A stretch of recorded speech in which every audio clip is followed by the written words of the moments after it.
Hello and welcome to our review of Veronica Mars. This week, we're discussing the episode Like a Virgin. I'm Paul. And I'm Dave. And this episode originally aired November 23rd, 2004. So there was 1 week where they were off, and my god, they must have known that they were going to get destroyed because a bunch of huge video games got released that week. Yeah, kind of depending on who kind of has notes on what things are sort of released. Like, you figured at some particular point, all the particular companies would sort of either conglomerate and or sort of discuss of, okay, let's get these things released so nobody's stepping on any toes. Oh, they were stepping on toes these 2 weeks. Okay, so let's start with November 10th. If you had a PS2, Xbox, or Game Boy Advance, you could pick up Hot Wheels Stunt Track Challenge. This is a Hot Wheels game, which I'm not surprised with, but also kind of the case of where did it go? Like, it's still a thing, but the video games just kind of dropped off the face of the earth sometimes. I feel like they still make Hot Wheels games. Like, they're there, but they're so hidden. It's weird. Well, I feel like it's because, like, they're not good. Additionally, yeah, but also the case of if someone got their hands on it, it could be ridiculously good. It's bloody Hot Wheels. Yeah, no, you could make a really cool game with Hot Wheels, but they've never seemed to have done it. Also on November 10th, if you had, my god, pretty much any console under the sun, PC, GameCube, PS2, Xbox, Game Boy Advance, or a Nintendo DS, you could pick up Lemony Snicket's A Series of Unfortunate Events. Because that was the thing at the time. Even before, well, the book was a thing, and then the movie was a thing. Because, oh god, it was a thing. Yes, this game is based off of the movie. Yeah. Did you ever read any of the books? Not to my recollection, no. Okay, I didn't either. I was just wondering.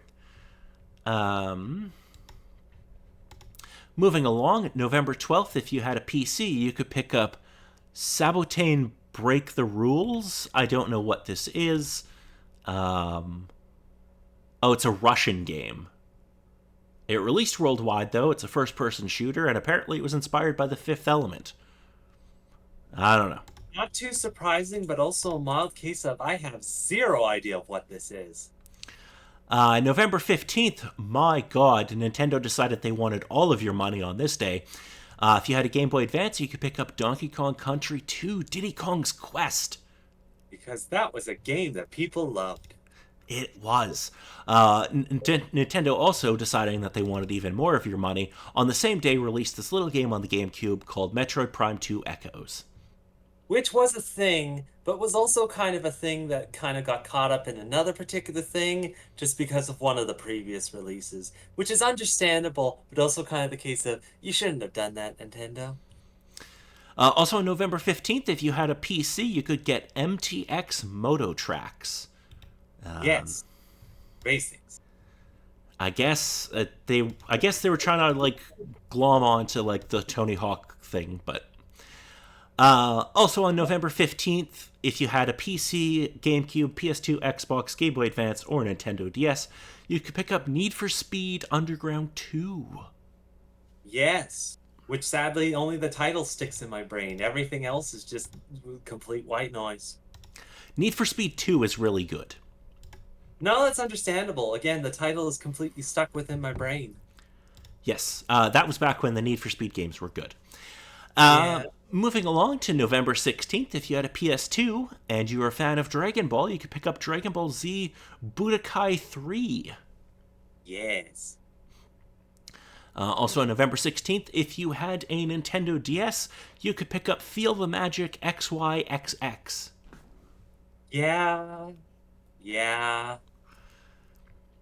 Also on November 16th, if you had a PS2 or Xbox, you could pick up Fight Club. Oh, you're not supposed to talk about Fight Club. Have you ever played the Fight Club game? No. I think I've seen the movie, though. Okay, the movie is fantastic. The game is balls. No, that's understandable. November 16th, if you had a PC, you could pick up this little game that nobody remembers called Half-Life 2. Well, it's a case of there's a decent amount of people that remember, but whether or not it's enough that stayed within the consciousness of people with how long it's been, yeah, it's one of the things. It created a whole bunch of particular things, but yeah, the game itself, it's like, who really knows it anymore? Oh, Half-Life 2 is such a good game, Dave. It is. It really is. Oh, I just want Half-Life 3. Just give me Half-Life 3. Again, you can ask as much as you want, but it just is not supposedly going to come because they've either completely forgotten about it or did not make the monies they look for. Half-Life 2 definitely made money. Anyway, on November 16th still, if you had a PC and for some reason you weren't buying Half-Life 2, you could pick up Joint Operations Escalation, also known as Typhoon Rising in other places. It's some kind of first-person shooter that takes place in Indonesia. I don't know. I can somewhat understand, like, the case of the more prefer to actually play more video games of historical sort of events, sort of shooters in comparison to the more fantastical side of things. This I think this is supposed to be like takes place in the near future. It's like a made up conflict. It's not like a historical game. Uh, Anyway, well, in that case, I have no idea. yeah, November 16th, if you had a PC and you weren't interested in playing Half-Life 2, I would almost understand if you picked up Vampire the Masquerade Bloodlines. Supposedly, yes, but also the case of I am drawing a blank. It's one of the better there's a whole series of Vampire the Masquerade. They've been around for quite a while. These games are actually legitimately good. Neat. At least that one is. I don't know how many of them I've played. November 17th, if you had a Nintendo DS, you could pick up Asphalt Urban GT. Now, Yeah, you might wonder why I'm laughing when I say this. I it's kind of believe. one of the cases of, yeah, the DS kind of released, they needed stuff for the library, but also kind of the case of, how are you supposed to do a driving game with a touchscreen? That's not even the thing. If I'm not mistaken, this was the game that was originally released as a mobile game and then just got ported over. Yeah, somewhat understandable, I'm thinking. Moving on, still on November 17th, if you had a PS2, you could pick up Castle Shikajami 2? Shikajami? I don't know how you pronounce that. Shikigami. Shikigami. Okay, there we go. Some kind of vertical scrolling shooter. Okay, those particular ones. Understandable, but another one of the ones of, I have no idea what this is. Also on November 17th, if you had an Xbox, you could pick up Forgotten Realms Demon Stone. Yes, the title thing, or box art of the thing reminds me of seeing it in the stores, but never touched it. Also on November 17th, if you had a PS2, you were not going to be picking up King Arthur. Yeah, because it was a live action movie. Well, and Kind there was a of much better option on the PS2 on the same day, which we'll get to in a minute. huh. Also on November 17th, if you had a Game Boy Advance, you could pick up Pac-Man World. Yes, which was the thing that existed. Yes, and finally, on November 17th, if you had a PS2, you were definitely going to the store to pick up Metal Gear Solid 3 Snake Eater. Yeah, kind of depending on whether or not you were either within the circle of the Metal Gear Solid series or not completely pulled onto the bandwagon of going on to the particular series. Because Metal Gear Solid series is good, but it's also kind of the case of if you don't jive with the play style, you're not going to have a fun time. I feel like 3 was one of the ones that got a lot of people on board. Yeah, it's true, but it's also kind of the ones that once you kind of get into it, there's a whole bunch of things that it kind of throws at you that you either don't expect being an old player, and or if you're a new player, it's a whole bunch of things along with everything else that the series already has. Yes. On November 18th, if you had an Xbox, you could pick up Blinks 2 Masters of Time and Space when Microsoft decided they wanted to have a platforming mascot. Yeah, as much as they could manage with a platforming mascot at the time, because the concept of the game is cool enough, but it's only the case of I know from the first game, not so much from the second game, where they added a two-player function to it. Also, on November 18th, if you had a Game Boy Advance, you could pick up Dragon Ball Advanced Adventure. Because people love Dragon Ball Z, why not remind them, hey, there was a series before it? Also, on November 18th, if you had a GameCube, you could pick up Baten Kaitos Eternal Wings of the Lost Ocean. Yes, the particular game series that was interesting, but also kind of the marvelous case of if it wasn't either for Nintendo Power or the other little bit of advertising that was mentioned about this game, oh god, this would be completely lost the time.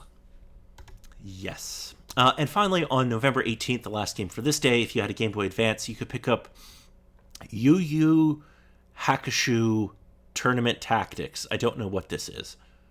It's another particularly old anime series that has one heck of a following, but also kind of the marvelous case of it's understanding why it has a video game series, but it's also a wild case of, oh dear God, this series got a video game. It has several video games. November 19th, if you had a Game Boy Advance, you were definitely going to look into at least purchasing Mario vs. Donkey Kong. Yeah, which was the thing, kind of the case of, oh man, look back at the history of how this all sort of started in a new advanced sort of way. It's like, it's understandable, but also kind of the case of, should we be concerned that they're kind of rehashing all the particular things and serving back to us? Nah. November 21st was a hell of a day if you had a Nintendo DS because you could go to the store and pick up Super Mario 64 DS, Yes. Spider Man 2 on the Nintendo DS, Yeah, understandable. or Metroid Prime Hunter's First Hunt on the DS. Yeah. Yeah. Kind of the marvelous case of, wait a minute, Nintendo has a particular character franchise that can stick with the first person shooters. Let's make a multiplayer game out of it. November 22nd, if you had a GameCube, PS2, Xbox, or a Nintendo DS, you could pick up GoldenEye Rogue Agent. Yes. Though it's mild case of I'm not sure which one this is. It was the sequel to GoldenEye, which. Okay, look. It's not as good as GoldenEye, but I think this is one of those games that gets unfairly maligned. I think it's better than people remember. Yeah, usually kind of the case of at the time when people sort of saw it, it's like, this isn't as good as I remember in the old days with the N64 game, which, honey, it is, just with technology advancing. But also just the case of it's been so long, there's only so much that people have said about it, and there hasn't been anyone to go back and look at it well enough to give more of a better critique eye at it. Also, on November 22nd, if you had a PC, you had a chance to um uh, This you had sounds like this might be a concerning game. you had a chance to download a very controversial game by the name of JFK Reloaded. Yeah, that pretty much answers your stammering for the start of it. Just the case of it's not surprising, I suppose, but also the case of hmm. Yeah, it's yeah. Anyway, moving on. Yeah, let's. November 23rd, the day this episode aired, there were two major releases. One on the GameCube being Alien Hominoid. Ah, yes, the fancy little run and gun from the Behemoth series. Yes, they were the developers, yes. Yes, the developer series there. Though the case of they wouldn't really get their big breakout hit until a couple of years later. What was their big hit? Because this game, I know the art of this so well. The particular big one, just because of what it was released on and its popularity at the time for just how easily accessed it could be, was Castle Crashers. Okay, yeah, okay, makes But this sense. is where it all got started, and it's just all the funness. Okay, And finally, November 23rd, if you owned a PC and you didn't live under a rock, you were probably going out to the store to pick up a little game called World of Warcraft. Yeah. And or if you only had a PC that didn't exactly have all the particular requirements that could run that sort of thing without it exploding. I feel like this was one of those games that was really well designed that it could run on pretty much a potato. But Because could it run on a toaster? because the laptop I had, uh, what year was this that it came out? This is 2004. So the laptop I bought like 2 years after this could run World of Warcraft with no issue, and that was a shitty like Walmart laptop. Mm. So I feel like this could run on pretty much a potato. Anyway, let us move on to the number one film in America this week, Dave. Any guesses? Please don't tell me it's Lemony Snicket, a series of unfortunate events, because that would be an unfortunate event with this being a number one. It is not. Namely, because I think that movie hasn't actually released yet. Okay, one of the marvelous cases of the game needs release around the time when the movie releases, but sometimes that just doesn't happen. Yeah, they released the game like a month before the movie for some reason. So, any idea what the number one film in America could be? After the last one, well, it is the case that is it the last one from last week, or did something manage to top The Incredibles? Oh no, something topped it. It's a Nicolas Cage film, if that helps. Eh, oh dear, I think I have my particular names crossed with not no with him, but then around the time. Mm,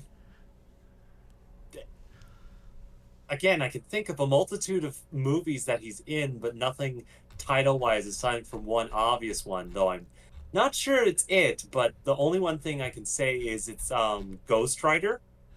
No, thankfully it is not Ghost Rider. This movie is slightly better. It's a little movie called National Treasure. Yeah, that was a thing. And also kind of the case of it's one of the movies that's on my list, but I just haven't watched it. Um, have you ever watched any of the Indiana Jones movies?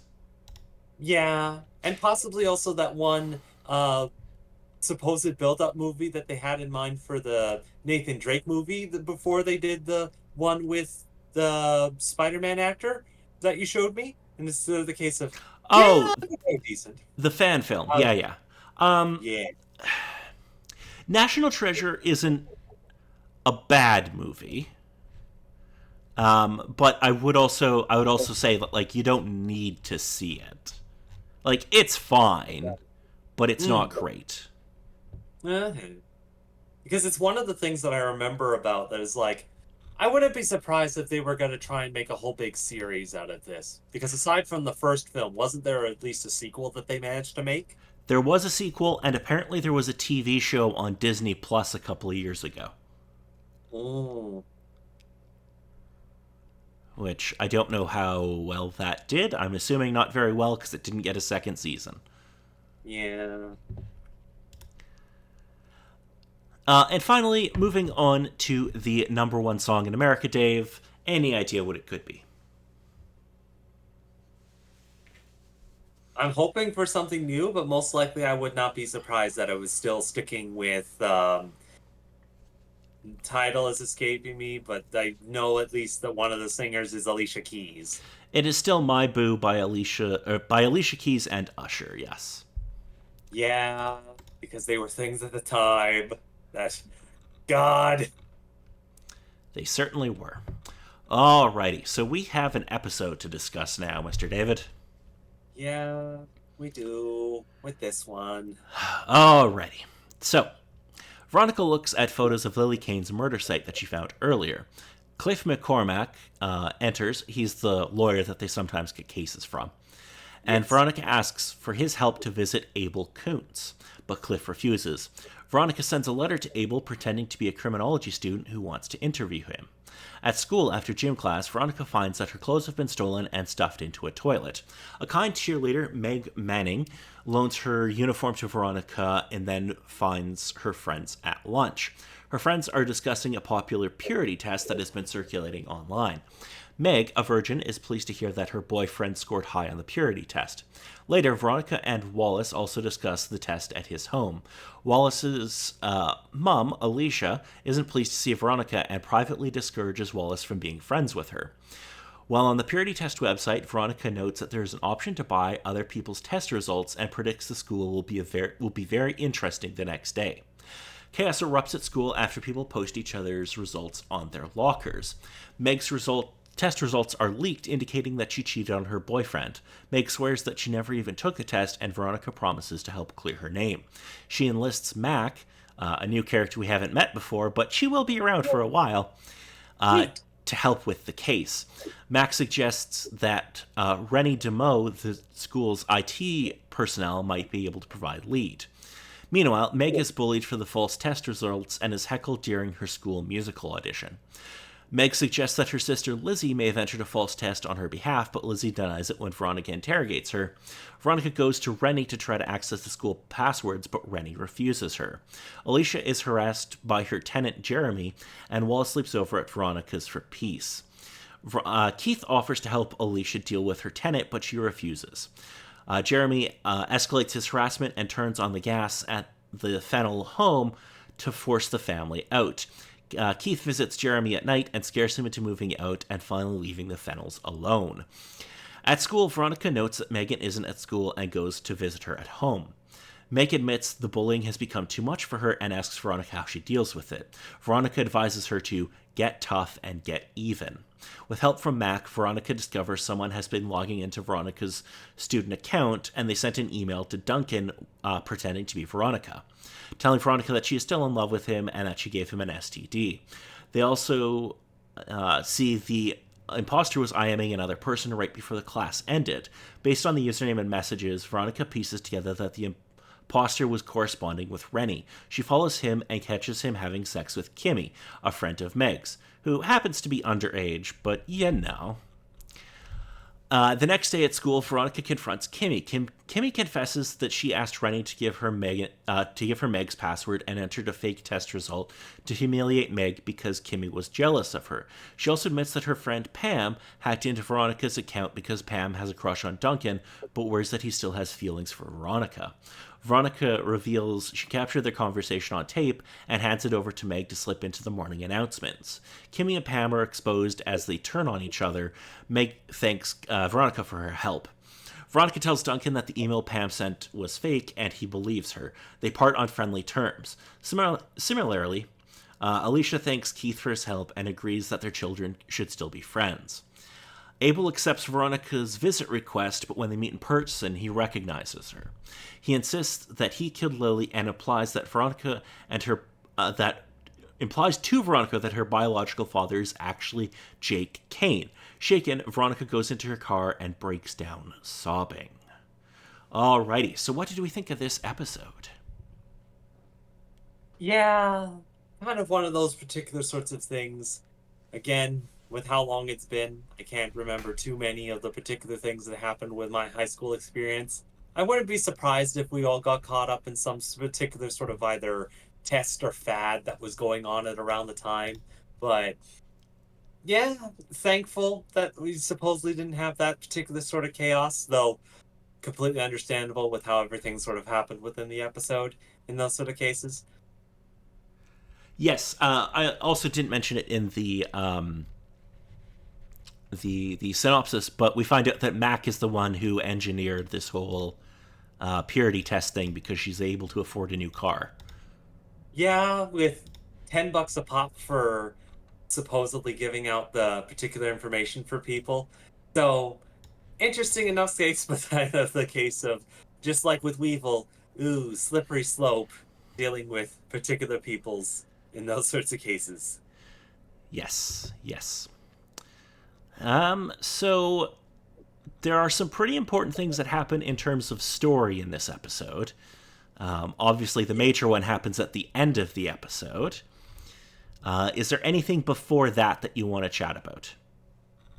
I think at the very most, the additional side story with the mom working with the additional tenant of how everything was sort of going on with there, and the method she worked on going to try and fix it herself, as well as names escaping me. Veronica's dad coming in to step in to take care of the tenant for the issues that he was causing. Interesting enough, and sort of intrigued to see how much the character is going to kind of stick around and be added within the story, supposedly, but also kind of the case of with the bombshell that's been dropped, we're kind of heading into some things, I'm sure. Yes. Um, so, so first off, why am I blanking on his name now? Um, Wallace's mom will pop up here and there. She isn't going to be like a main cast member, but she will be like a recurring kind of character.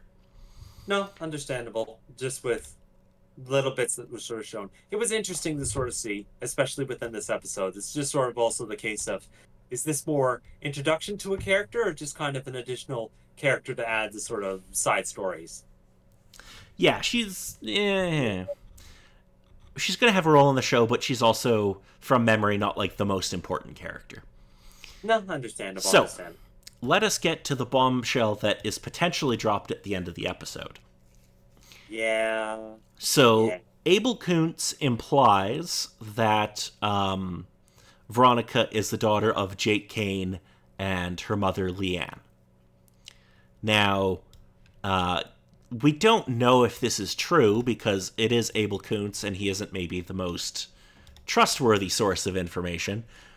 Yeah, just a touch. And especially with his acting that he went along with to go along with Veronica's acting. But we do have reason to believe that this is possible because they did establish in the previous episode that Leanne and Jake were a couple in high school. Although, considering that Veronica is meant to be like 17, the timeline wouldn't really work out here. But whatever. Yeah.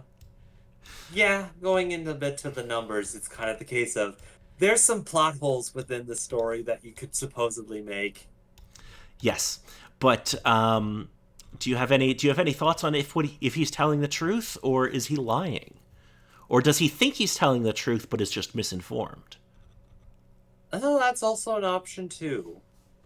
It's kind of one of the marvelous cases of with this little bit of information, there's the at least nugget of supposed truth that's in it. That's sort of like, hmm, this seems mildly concerning, but also whether or not it can be completely trusted is kind of the biggest sort of hang up with it. And it's one of the marvelous little, I'm not sure if it's the right phrase for it, but one of the catch 22s of the mystery stories that kind of comes up.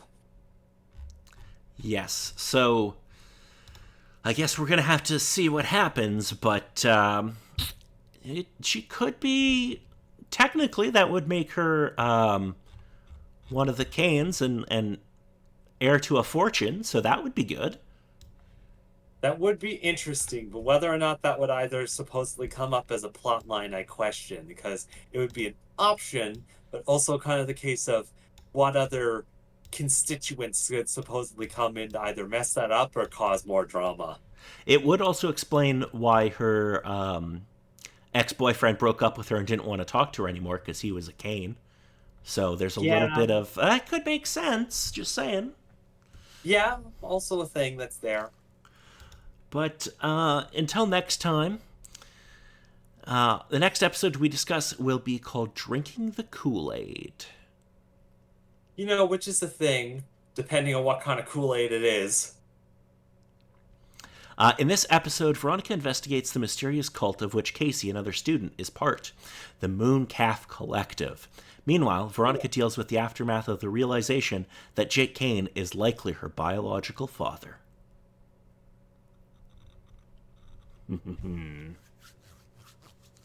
It's going to get good. Understandable, but it's also the question of good in what kind of sense. Um, there's a string of episodes here that are just so good. Kind of the marvelous case of the brakes are off and they're going at a good breakneck pace for all the particular stuff that's going on. I wouldn't say that it's a breakneck pace, but I would say that they're going to. The show's really. Now it's going to really find its footing and really kind of just have a string of really good episodes, and they find a way to kind of do the case of the week thing and still continue the mystery very effectively. Like they really get that balance down around now. Okay. Yes. So until next time, I'm Paul. And I'm Dave.